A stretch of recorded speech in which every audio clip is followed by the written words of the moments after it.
அதிகாலை அப்பம் நம்முடைய பசித்தூர் உணவளிக்கு சொந்த உணவகத்தில் அப்பம் ரெடி ஆயிடுது. பார்த்தீங்கன்னா ரொம்ப இருட்டு, இன்னும் விடியவே இல்லை. மணி 3:30ங்க. ரொம்ப அதிகாலையில் நம்ம கடையில் அப்பம் ரெடி ஆயிரும். இதுதான் அப்பம். இந்த அப்பம் வேகிறதுக்கு ஒரு பாத்திரம் இருக்கும். இதுக்கு பேர் டவ்வி அப்படின்னு சொல்லுவோம். இது பெரிய எண்ணெய் ஆயில் ஊற்றி இந்த அப்பம் அப்படிங்கிற ஒரு பலகாரம் வந்து ரொம்ப சிறப்பாக இருக்கும். இதுதான் அப்பம். இதில் பார்த்தீங்கன்னா எள்ளு, ஏலம், சுக்கு எல்லாம் போட்டிருப்போம். பாருங்க, ரொம்ப ஒவ்வொருதுலையும் எள்ளு இருக்கும், ஏலம், சுக்கு இருக்கும். இதுதான் அந்த அப்பத்தோட சிறப்பு. அப்பம் அப்படின்னாலே அதிகாலை அப்பம். அப்பத்துக்கும் தெய்வீகத்துக்கும் தொடர்பு இல்லை. அதிகாலையில் இருந்துச்சுன்னா ஒரு இனிப்பு சாப்பிட்றது அப்படிங்கிற ஒரு பழக்கம் இருக்குது.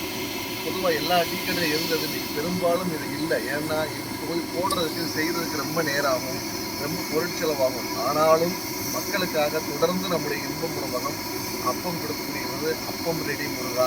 நன்றி, நன்றி. வாழ்க வளமுடன்.